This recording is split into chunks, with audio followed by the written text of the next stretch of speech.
जो आज का टॉपिक पढ़ना है हम लोग को क्या है, प्रकृति। प्रकृति का मतलब क्या होता है, प्रकृति स्वभाव, यानी जो मूल स्वभाव आपका होता है वह क्या कहलाता है, प्रकृति। तो प्रकृति शब्द की उत्पत्ति क्री धातु में प्र उपसर्ग लगाकर होती है, ये याद रखना। प्रकृति को आप 3 पार्ट में तोड़ सकते हैं, क्या है, प्र धन क्री धन ती। तो इसमें प्र मीन्स क्या होता है, सत्य गुण का द्योतक होता है, क्री रजगुण का द्योतक होता है, और ती जो होता है तमोगुण का द्योतक होता है, मतलब वो उसको बताता है। तो प्र से ज्ञान, क्री से गति और ती से जड़त्व को दर्शाता है। कहना मतलब सत्व रज तम तीनों होते हैं प्रकृति में। इसी प्रकार से हम वात पित्त कब भी समझ सकते हैं, क्योंकि मानसिक गुण और शारीरिक गुणों में आपसी संबंध होता है, जो कि पहले पढ़ चुके हैं। प्रकृति की परिभाषा में याद करोगे तो क्या रखोगे, प्रकृति शरीर स्वरूपम। यह अरुण दत्त का टीका है, वो क्या बोलते हैं कि शरीर की स्वरूप ही उसकी प्रकृति है। शरीर आपका जैसा दिखाई दे रहा है वही उसकी प्रकृति कहलाती है। फिर आता है आपका प्रकृति मूलभूत, यानी कि प्रकृति को मूलभूत का, यानी शरीर का जो मूल तत्व होता है वो क्या कहलाता है, प्रकृति कहलाती है। बाकी 2 डेफिनेशन आप इजीली याद कर लीजिएगा, और तो कुछ है नहीं। प्रकृति स्वरूपम याद रखिएगा और प्रकृति मूलभूत, ठीक। अब ये होता है कि प्रकृति का पर्याय क्या होता है, एग्जाम में पूछा जाता है। तो पर्याय में क्या आता है आपका, स्वभाव, आरोग्य, कारण, शरीर स्वरूप, देह जनक बीज। ये 5 चीज़ें क्या कहलाती हैं, प्रकृति कहलाती हैं। प्रकृति का एक पर्याय स्वभाव लिंगम, यानी कि स्वभाव को ही प्रकृति कहा जाता है, इसलिए ये भी इसका पर्याय कहलाता है। जैसे आपकी जैसी प्रकृति होगी, क्रोधी होगी, शांत होगी, वो आपका मूल स्वभाव है, वही मूल स्वभाव आपकी प्रकृति कहलाएगी, ठीक। फिर आता है प्रकृति की उत्पत्ति कैसे होती है, तो उसको आप क्या बोलते हैं, शुक्र शोणितम मेल कालकय ऋतु रूपे यो दोष उत्कटो भवती स प्रकृति आरंभती। ये चक्रपाणी की टीका है, जो कि ये कहते हैं शुक्र शोणित के मेल के समय ऋतु काल में जो दोष उत्कट अवस्था में होते हैं उसी से प्रकृति को आरंभ करता है। इसलिए हम इसको केवल अभी जनरल डेफिनेशन के रूप में ले रहे हैं, बाद में इसका कारण, जो मूल प्रकृति उत्पत्ति का कारण होता है, यही श्लोक मॉडिफाइड रूप में आएगा। अब आता है जो परिभाषाएं होती हैं, डेफिनेशन आप स्वभाव और प्रकृति के बीच में, तो उसमें आता है सबसे पहले आपको याद रखना है प्रकृति स्वभावम। प्रकृति स्वभावम क्या है, प्रकृति स्वभाव। ये लगभग सभी आचार्यों ने इस चीज़ को माना है कि जो प्रकृति होती है वो क्या होती है, आपका स्वभाव होता है। मूल स्वभाव आपकी जो भी होगी वही आपकी प्रकृति कहलाएगी। बाकी अपना बहुत सारा डेफिनेशन दिया हुआ है, लेकिन जैसे आपका उत्पत्ति वाली बात होती है, प्रकृति का निर्माण कैसे होता है, तो उसमें आता है सुश्रुत शारीर का श्लोक है जो सबसे इम्पॉर्टेंट है। शुक्र शोणित संयोगे यो भवेत दोष उत्कटे प्रकृति जायते तेन तस्य में लक्षणम श्रुणु। ये श्लोक आपको याद रखना है। ये क्या कहता है, शुक्र शोणित के संयोग के समय, यानी फर्टिलाइजेशन के समय जो दोष उत्कट अवस्था यानी वृद्ध अवस्था में होंगे, बढ़ी अवस्था में होंगे, उसी से उसी प्रकार की प्रकृति बन जाएगी। यानी वात पित्त कफ, ये 3 मूल दोष होते हैं। शुक्र शोणित के समय अगर वात की प्रधानता है तो वातज प्रकृति, पित्त की प्रधानता है तो पित्तज प्रकृति, कफ की प्रधानता है तो कफज प्रकृति, द्वंद्वज प्रकृति भी होती है, वात पित्तज पित्त कफज कफ वातज, ठीक, और सम दोषज। तो जैसे दोष की स्थिति होगी वैसी प्रकृति का निर्माण। तो एकल प्रकृति तो वैसे इन जनरल होती नहीं है, जनरल द्वंद्वज ही रहती है, कोई सिंगल दोष का तो हो नहीं सकता। ये भी एक डेफिनेशन है। फिर आता है इसमें शुक्र शोणित प्रकृति से हम क्या समझते हैं। शुक्र तथा शोणित के संयोग के समय ऋतु काल में जो दोष उत्कट होता है वह प्रकृति या स्वभाव या आरंभ करता है, इसलिए वहीं से प्रकृति बननी शुरू होती है।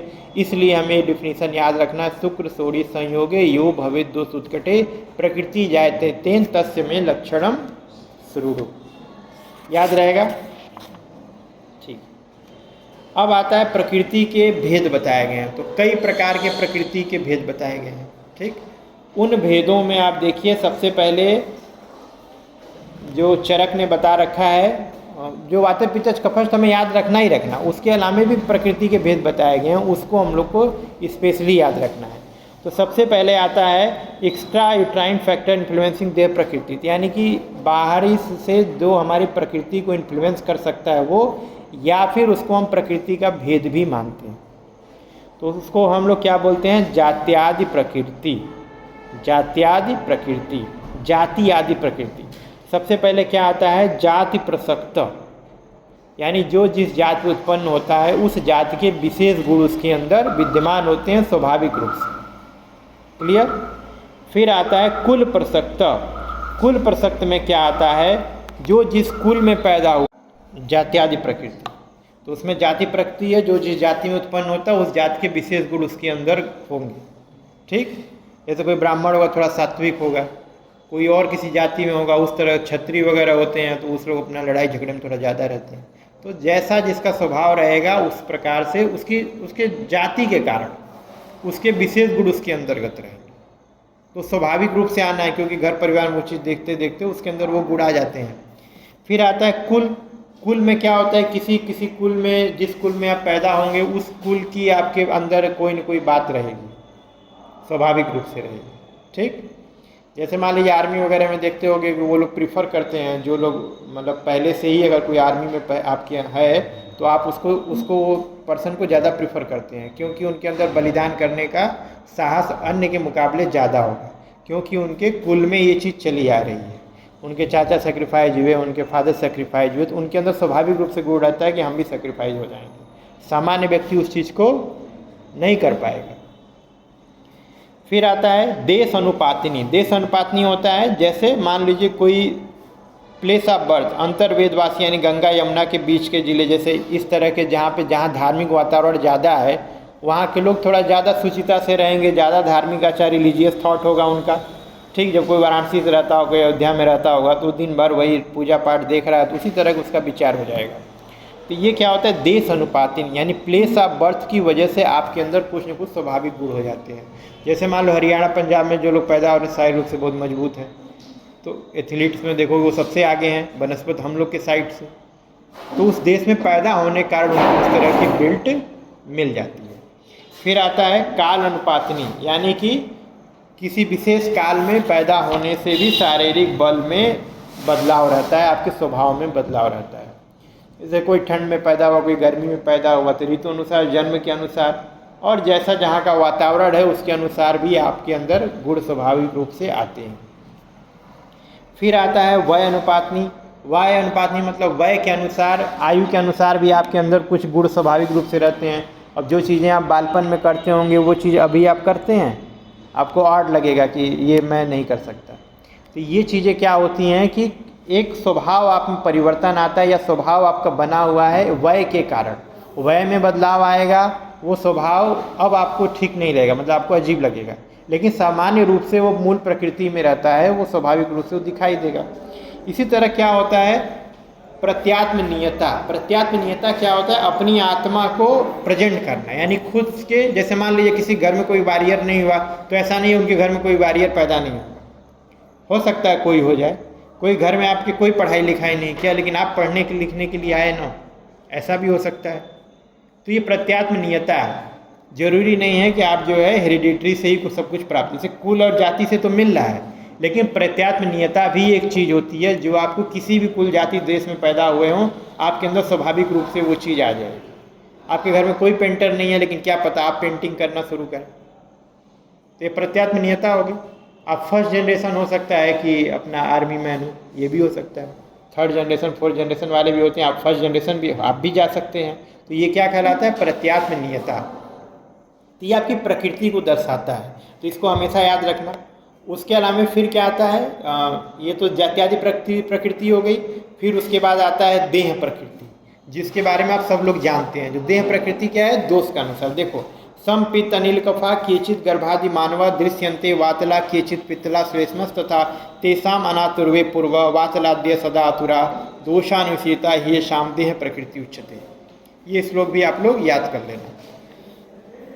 ये क्या कहता है कि सप्त, ये भी समझ, सम है, पित्त है, अनिल है, कफ है, यानी वातज, पित्तज, कफज और सम और द्वंद्वज, ये प्रकार से 7 प्रकार की प्रकृति बन सकती है। एक लाइन और दिया होगा तुम लोग में बुक में देख लो, शब्द प्रकृतियों भवंती द्वैसे पृथक द्विश समस्त सुसारे, यानी 7 प्रकृतियां हैं दोषों के पृथक होने से, यानी वात पित्त कफ अलग अलग एक एक हो गया, द्विश मतलब दो को मिला करके, वात पित्त पित्त कफ कफ वात मिला करके, और समस्तेश यानी वात पित्त कफ तीनों समान रूप से मिलने से। तो ये हो गया आपके शारीरिक प्रकृति 7 प्रकार की होती है, जिसमें कि क्या होता है देख लो, इनमें जो एकल प्रकृति होती है उसको हम लोग क्या मानते हैं, हीन मानते हैं, और सम धातु को क्या मानते हैं, श्रेष्ठ मानते हैं। ठीक, सम धातु वाली जो होगी वो श्रेष्ठ प्रकृति होगी, और द्विदोषजा को क्या मानते हैं, निंदित, निंद्य। तो ये चीज़ याद रखना हमेशा, बाकी फिर आगे और देखेंगे डिटेल में।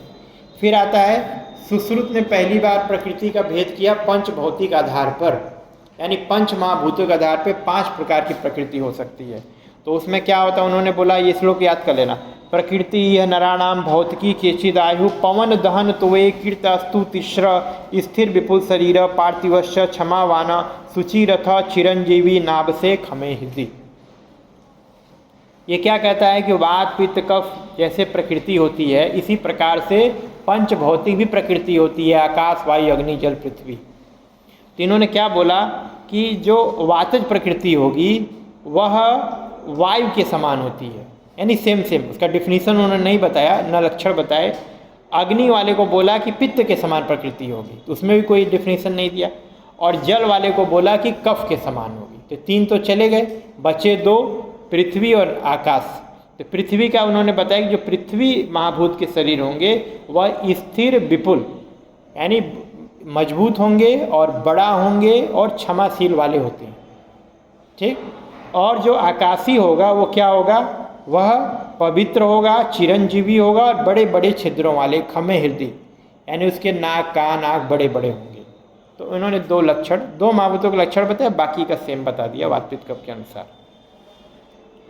इसके बाद आता है चौथे नंबर पे आपको पता है मानस प्रकृति। तो मानस प्रकृति का मतलब क्या होता है, जो सत्व रज और तम के कारण जो प्रकृति बनती है उसको हम लोग मानस प्रकृति बोलते हैं। तो सात्विक गुण से 7, राजसिक से 6 और तामसिक से 3। ठीक, 7, 6, 13, 3, 16, ये 16 प्रकार की प्रकृति आपकी मानसिक दोषों से बनती है। क्लियर हुआ? हो गया। देखो, जात्यादि प्रकृति, देहादि प्रकृति, पंचभौतिक प्रकृति, मानस प्रकृति, ये प्रकृति के भेद हैं। एग्जाम में आएगा तो आपको ये चारों बताना पड़ेगा। ठीक, प्रकृति 4 प्रकार से डिवाइड होती है, तो ये चारों बताना है, फिर जो पूछा उसको लिखिए। ठीक, इसके बाद हमको क्या पढ़ना है, अब हम लोग एक एक चीज़ पढ़ेंगे। उसमें अब देखो वातज प्रकृति का क्या लक्षण होता है। तो सबसे पहले देखो, चरक विमान स्थान में वातस्तु रुच्छ लघु चल बहु शीघ्र शीत परुष विशद, ये वात के गुण होते हैं। इस गुण के आधार पे क्या विशिष्ट लक्षण शरीर में होंगे, सबसे पहले किसने बताया है, आचार्य चरक ने।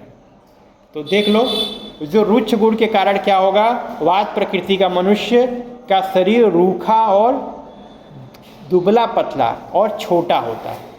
ठीक, साथ में उसका स्वर जो होगा वह क्या होगा, अत्यंत रुच्छ होगा, यानी रूखा बोलेगा, और छिन्न भिन्न फटा हुआ, धीरे धीरे या रुक रुक कर बोलने वाला, और जर्जर मतलब ऐसा शब्द बोलेगा जो सुनने में कटु और अप्रिय होगा।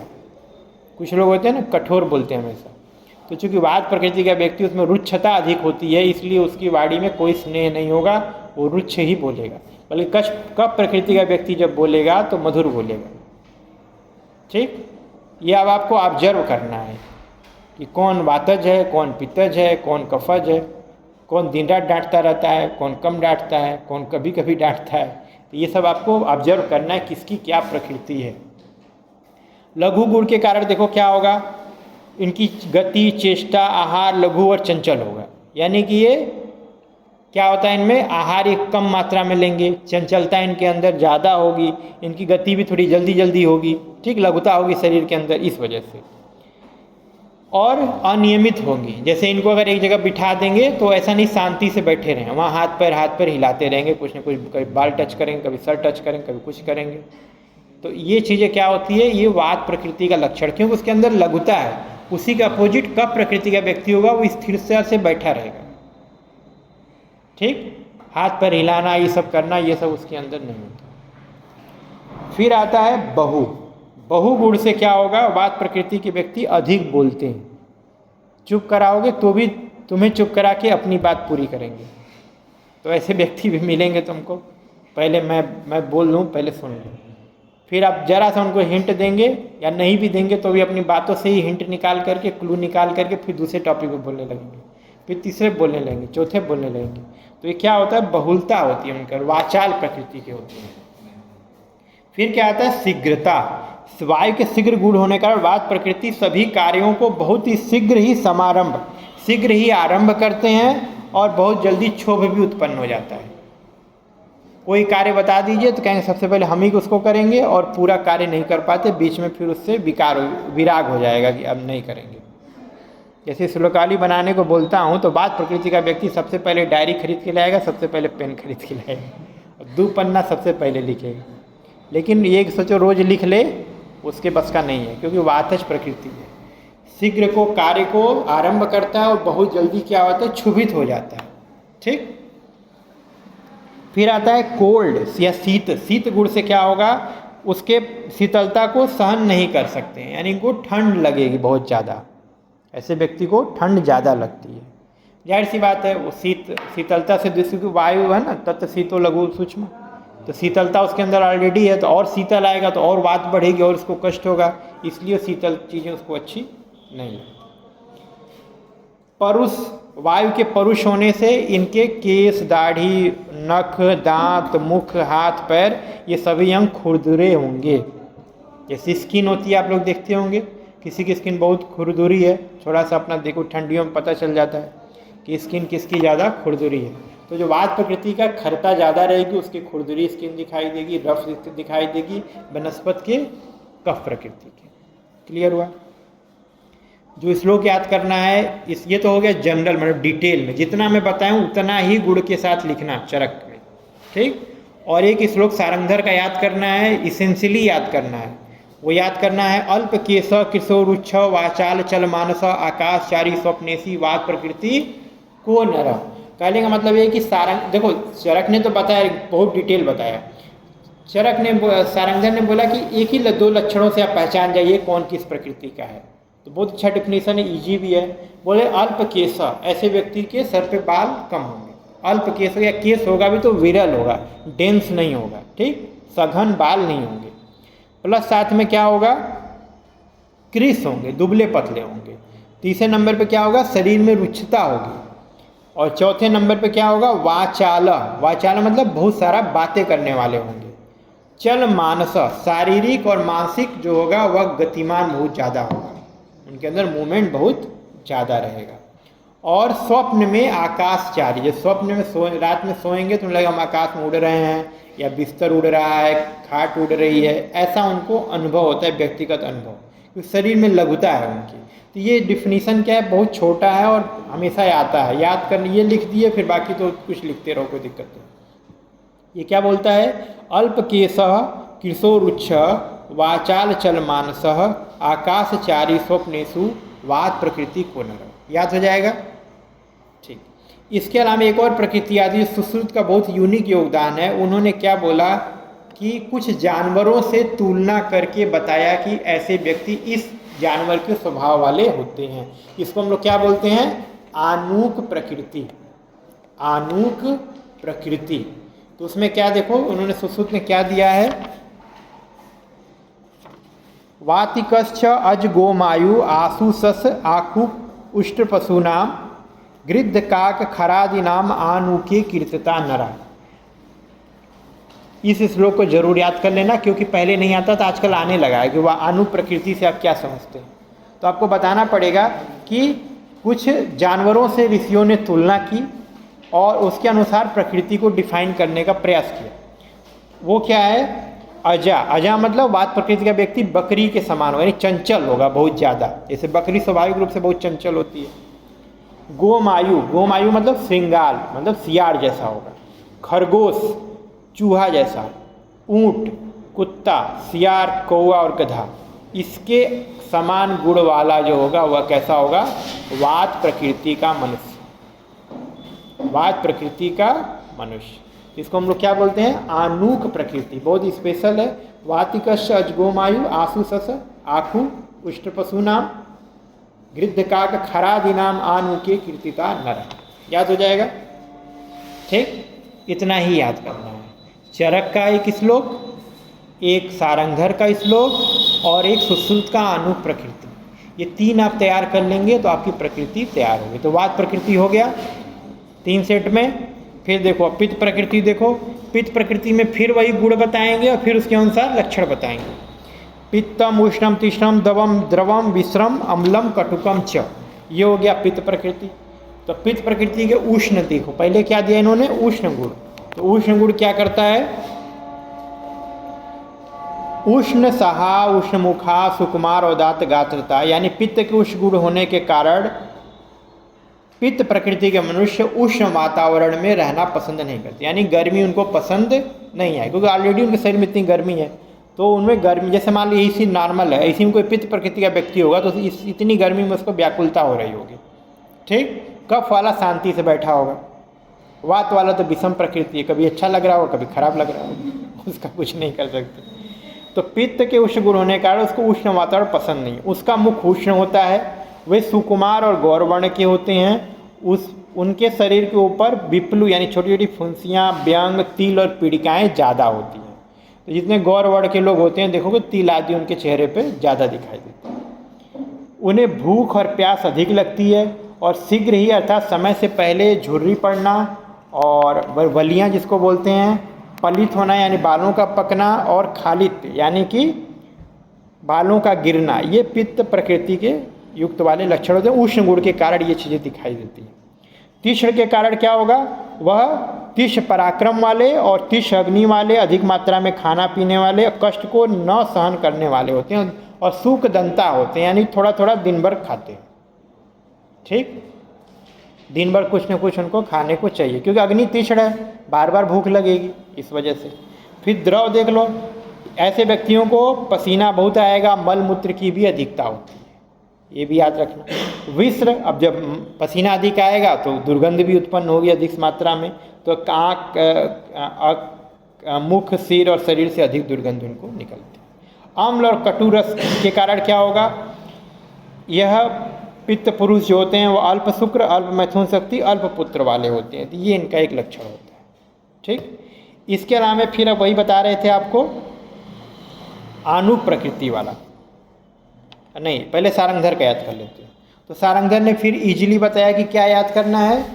अकाले पलितो व्याप्त धीमान स्वेदी च रोषण स्वप्नेषु ज्योतिषाम दृष्टा पित्त प्रकृति को नर, यानी अकाले पलित व्याप्त यानी बिना समय बालों का पक जाना या पीला हो जाना, धीमान होना, बुद्धिमान होना, स्वेदी यानी पसीना बहुत आना, रोषण यानी अधिक गुस्सा करना, और स्वप्न में ज्योति यानी लाइट वगैरह देखना, ज्योति देखना, ये उनका स्वाभाविक लक्षण होता है।